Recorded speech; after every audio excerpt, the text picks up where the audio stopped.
Buenas tardes. Muchas gracias por la invitación. Mis felicitaciones al comité organizador por el evento.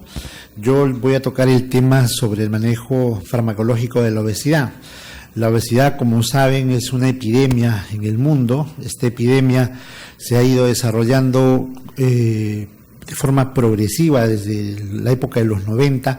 Hay una transición demográfica y una transición nutricional que ha permitido que a nivel mundial hay una transformación de la población. Si uno ve cómo la obesidad se ha incrementado desde el año 94 al 2010 en Estados Unidos, lo que le sigue a la obesidad es la diabetes. Entonces, si se incrementa la obesidad en el mundo, lo que estamos viendo es que lo siguiente que se va a incrementar es la diabetes y otras complicaciones que están asociadas. Este es el mapamundi de la obesidad en el mundo. Quizá nosotros estamos en el término medio alrededor del 20%, pero hay países donde, como Estados Unidos, los países del Medio Oriente como Qatar, como los Emiratos Árabes, tienen prevalencias de obesidad que llegan hasta el 40-45%. Oceanía también tiene prevalencias de obesidad muy altas.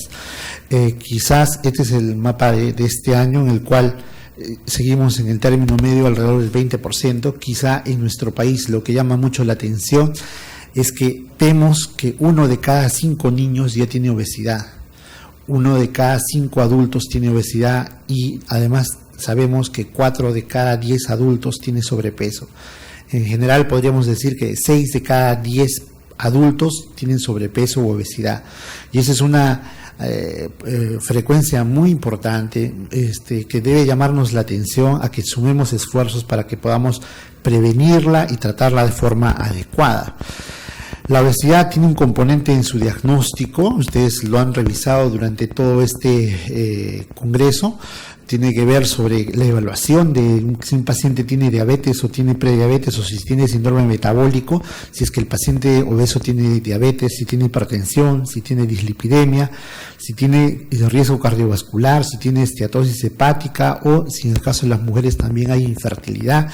Y no solo en las mujeres, en el caso de los varones hay hipogonadismo, en los pacientes obesos también, como lo ha revisado el doctor Rey de Castro, hay síndrome de apnea-sueño, hay asma, hay enfermedad pulmonar reactiva, hay osteoartrosis, en las mujeres hay incontinencia urinaria, hay reflujo gastroesofágico, incluso hay depresión.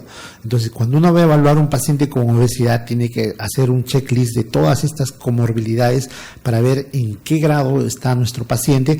Y si tenemos, por ejemplo, si un paciente tiene obesidad y tiene apnea sueño, eso significa que nuestro paciente tiene una complicación severa.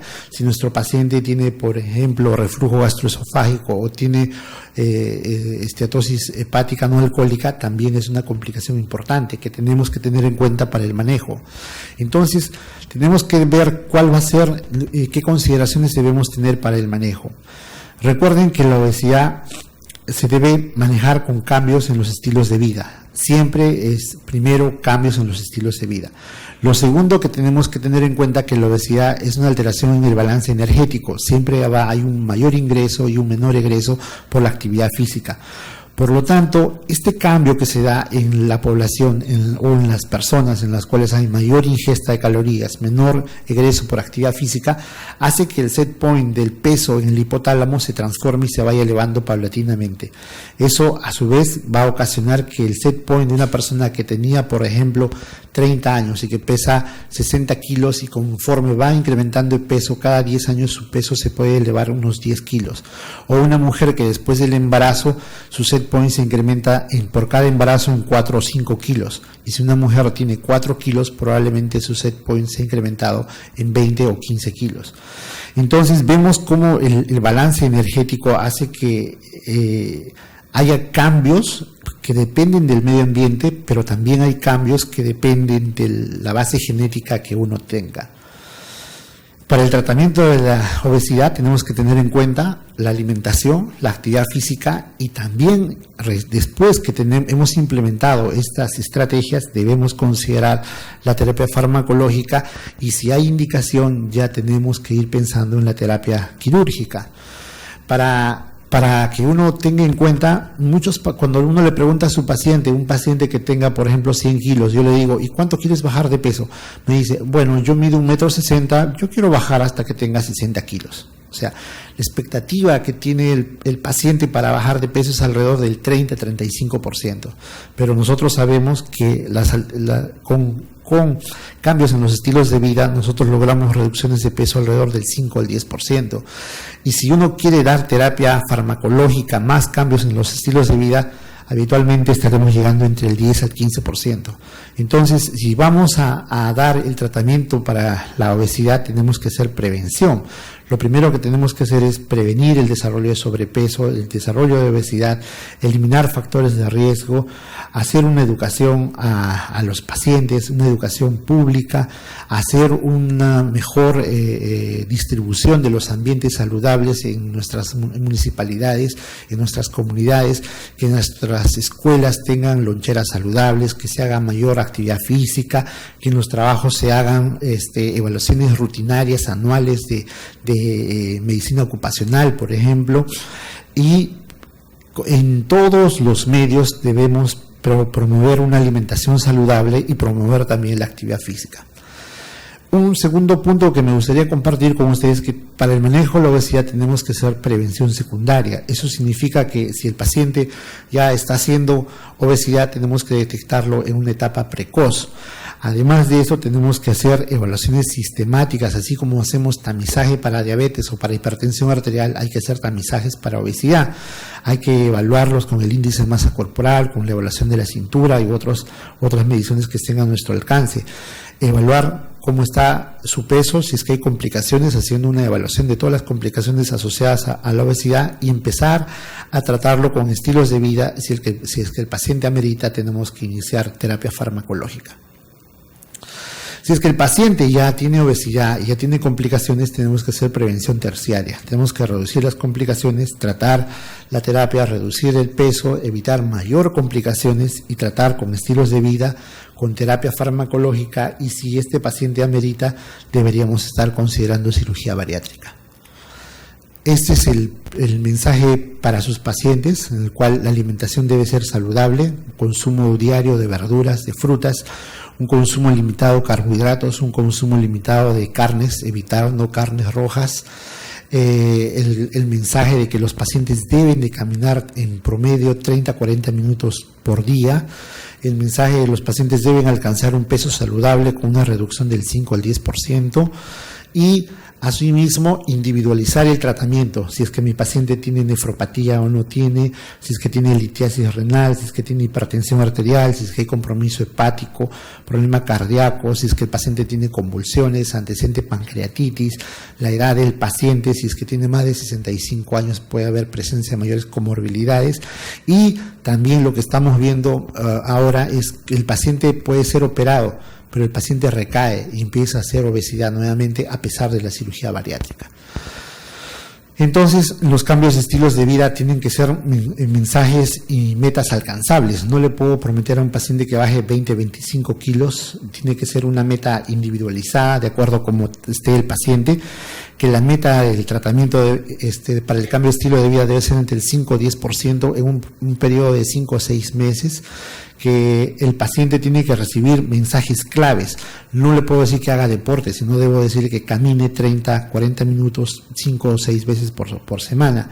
Debemos hacer cambios a través de talleres para que el paciente haga cambios en su alimentación, comunicar adecuadamente los cambios en los estilos de vida, manejo de estrés, por ejemplo, y aconsejar y dar talleres sobre actividad física. Si es que yo tengo pacientes con obesidad, tengo que tener en cuenta que hay medicaciones que aumentan el peso. En antidiabéticos, por ejemplo, sulfonilureas, insulinas, suben de peso. Eso tengo que tener en cuenta. Si es que mi paciente está con depresión, la mayoría de antidepresivos pueden, como por ejemplo amitriptilina, puede incrementar de peso. Eso tengo que tener en cuenta para mi manejo. Si es que los pacientes son hipertensos, hay una relación entre beta bloqueadores y alfa bloqueadores que pueden incrementar de peso. Ahí lo preferible es usar los ARA2. Si el paciente está con alteración psiquiátrica, si por ejemplo está usando clozapina, risperidona, o está usando quetiapina, ese paciente va a tener incremento de peso. Y generalmente cuando están en tratamiento antipsicótico, los pacientes es el gatillo que empieza a incrementar de peso. Ahora, no todos los antipsicóticos incrementan de peso, hay que buscar un antipsicótico que sea de menor efecto en el incremento de peso, ¿no? También tenemos que ver si la paciente es mujer y está con terapia con esteroides de progesterona, está usando acetato leuprolide, esos medicamentos van a incrementar de peso y hay que recomendar a la paciente que utilice, por ejemplo, métodos de barrera o tratamientos quirúrgicos, ¿no? El criterio para empezar la terapia farmacológica para nuestros pacientes es cuando tiene índice de masa corporal por encima de 27 y tiene una comorbilidad, o si es que el paciente tiene un índice de masa corporal por encima de 30. Pero esto está indicado siempre y cuando esté asociado a una terapia en los cambios en su patrón de alimentación y unos cambios en su patrón de actividad física. Si no hay esos cambios, no va a hacer, la terapia farmacológica no va a funcionar. Entonces, la terapia farmacológica no trabaja por sí sola, debe haber cambios específicos en el paciente, tiene que entrar a un programa, idealmente un programa de reducción de peso con un equipo multidisciplinario, y muchos de nuestros pacientes cuando van a la consulta buscan de repente el mejor centro, la mejor clínica, el mejor hospital, el mejor médico, y todos terminamos diciéndole que tiene que hacer cambios en su dieta. O sea, no puede ser, el paciente dice, no puede ser que a pesar de tantos avances, de tanta investigación, tanta tecnología, siempre terminamos diciéndole que tiene que hacer cambios en su forma de comer. Y es verdad, pero si es que el paciente no hace cambios en su actividad física, no hace cambios en su patrón de alimentación, no vamos a tener los efectos deseados. Por ejemplo, si nosotros evaluamos el beneficio de usar sibutramina, solamente sibutramina, el beneficio no es tanto como si usáramos la terapia farmacológica más cambios en estilos de vida. El usar un fármaco versus el usar estilos de vida va mucho mejor si combinamos las dos terapias. Una vez que nuestro paciente ha entrado a la terapia farmacológica, tenemos que hacer un mayor número de contactos posibles. En los primeros 3 meses los chequeos deben ser quincenales o mínimo mensuales, luego deben hacerse cada 2, cada 3 meses, debe estar conformado un equipo multidisciplinario, se debe hacer refuerzos en los cambios en el comportamiento de patrón de alimentación y de actividad física, y luego se debe evaluar el beneficio que se ha tenido con nuestro tratamiento. Entonces, acá está en resumen la medicación aprobada por FDA para el tratamiento para la obesidad. En primer lugar, en el año 97 se aprobó Orlistat, que es un inhibidor de la lipasa gastrointestinal. En segundo lugar, en el año 2012 se ha aprobado Lorcacerina, que es un agonista serotoninérgico. En el año 2012 se aprobó Fentermina asociada a topiramato, que es un simpático mimético versus un anticonvulsivante. Después, para el año 2014 se ha aprobado Naltrexona y bupropion, que es un antagonista del receptor opioide y es un inhibidor de la recaptación de noradrenalina, dopamina. Y finalmente, en el año 2014 se ha aprobado liraglutide para el manejo de la obesidad, que es un agonista de los receptores de GLP-1, ¿no? Esta es la forma de acción de Orlistat, es una droga que bloquea a la amilasa pancreática y inhibe que los triglicéridos se desdoblen, como lo hace acá. Y este es un esquema de cómo las diferentes drogas actúan. Por ejemplo, estamos acá en el núcleo arcuato. Acá están las neuronas que tienen que ver con la propiomelanocortina. También tenemos que ver con núcleos que tienen que ver con receptores que tienen con cannabis. Y en esta zona es donde fentermina actúa. Acá tenemos neuronas que tienen que ver con receptores serotoninérgicos. Acá actúa lorcacerina. Topiramato actúa a nivel de los receptores GABA, bupropión actúa a nivel también de la recaptación de norepinefrina, dopamina, y todos en conjunto a su vez actúan en la disminución del apetito. Entonces, tenemos una droga que actúa a nivel periférico, que es Orlistat, y tenemos otras drogas como bupropión, fentermina, topiramato, liraglutide, que actúan a nivel central en el hipotálamo para reducir el apetito en los pacientes. ¿Cómo es la dosificación de estas drogas? Orlistat viene en tabletas de 120 miligramos, se da 1, 2 o 3 veces por día. Lorcacerina viene en 10 miligramos, se da 2 veces por día.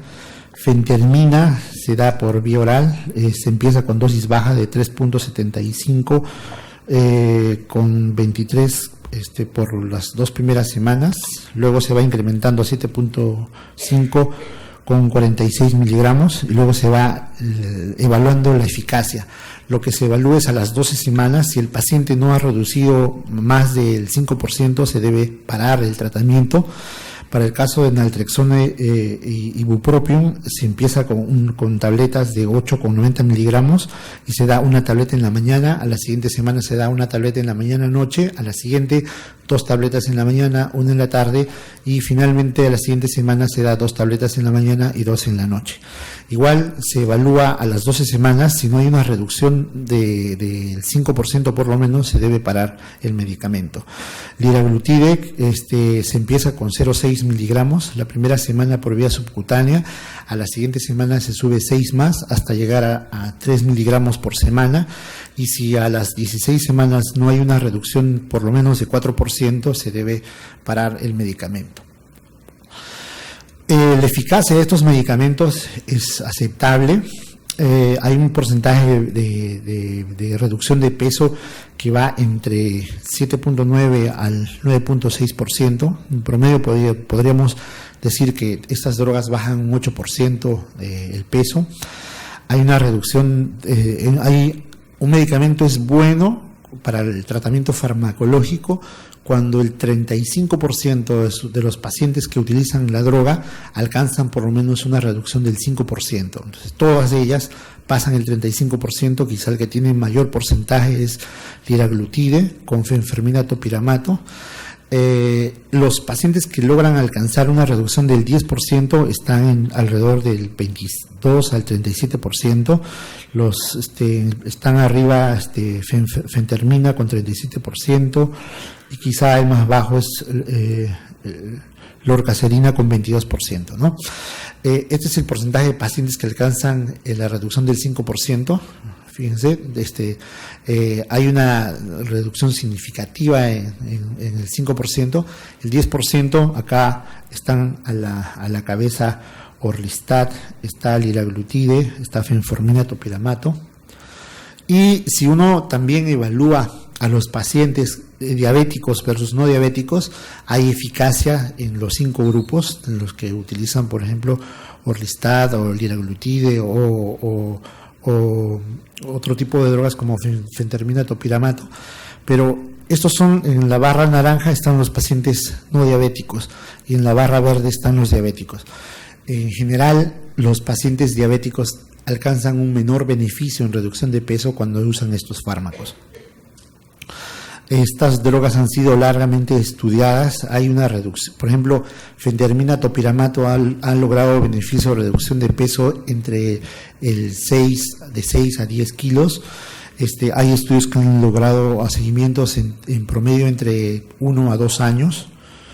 Los eventos adversos de estos medicamentos, Orlistat, como saben, tiene eventos adversos gastrointestinales, la esteatorrea, la urgencia fecal es lo que más llama la atención. Lorcacerina provoca cefalea, fatiga, mareos. Fentermina topiramato produce parestesias, náuseas, boca seca. Hay un síntoma que describen como disgeusia. Este síntoma es cuando una alteración en la sensación del gusto. Los pacientes incluso llegan a perder el sabor de los alimentos o pueden tener sensación de sabor metálico en la boca.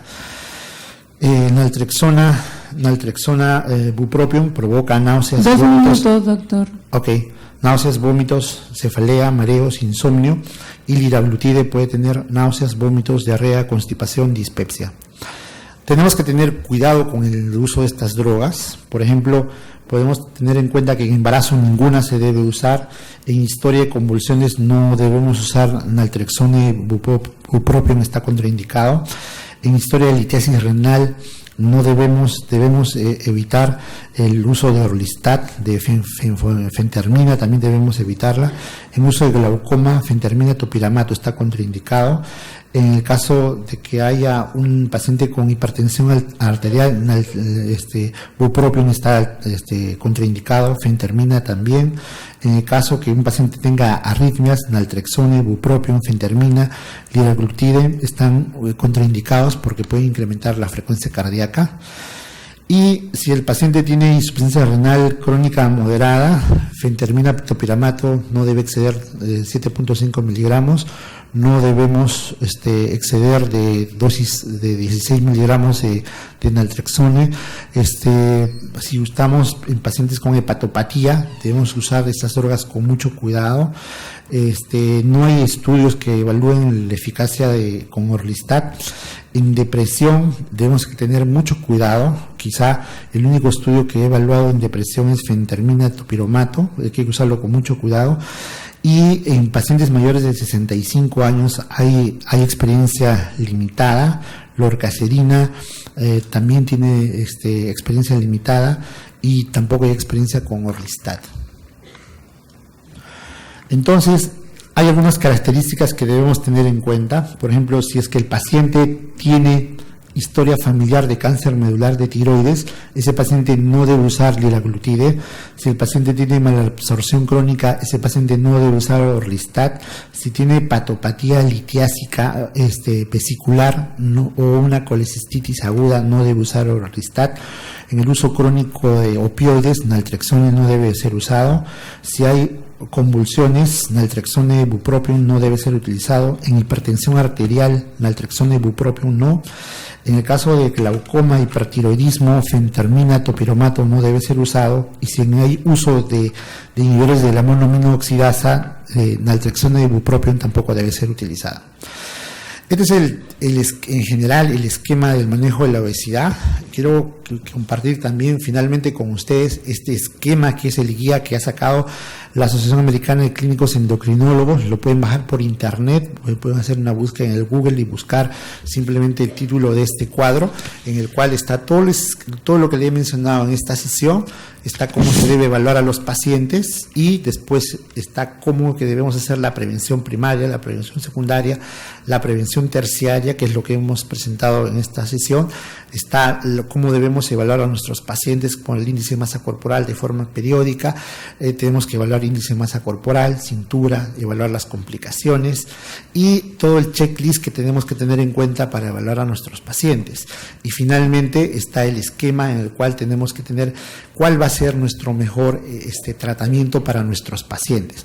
Entonces, quiero terminar concluyendo que el tratamiento para la obesidad es un tratamiento multidisciplinario, es un tratamiento que no se reduce al tratamiento farmacológico, sino es parte de un tratamiento integral que tiene que ver con cambios de estilos de vida y que tiene que ver con cambios en la alimentación y con cambios en la actividad física.